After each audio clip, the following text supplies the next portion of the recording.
সাহিত্য সম্রাট বঙ্কিমচন্দ্রের সীতারাম নামক উপন্যাসের সহিত শিক্ষিত বাঙালি মাত্রেই পরিচিত। এই মোহাম্মদপুরে রাজা সীতারাম রায়ের রাজধানী ছিল। সীতারামের আদিনিবাস ফরিদপুর জেলার বোয়ালমারী উপজেলার হরিহরনগরে। জাতিতে তিনি উত্তর রায় ও কায়স্থ ছিলেন।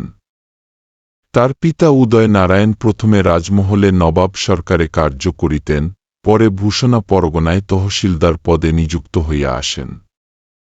তাহার পত্নীর নাম দয়াময়ী। 1658 খ্রিস্টাব্দে সীতারামের জন্ম হয়।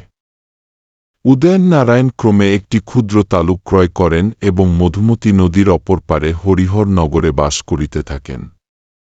সীতারামের মাতা দয়াময়ী তেজস্বিনী নারী ছিলেন। কথিত আছে অল্প বয়সে একটি খড়েগোর সাহায্যে একদল ডাকাতকে তিনি পরাস্ত করিয়াছিলেন।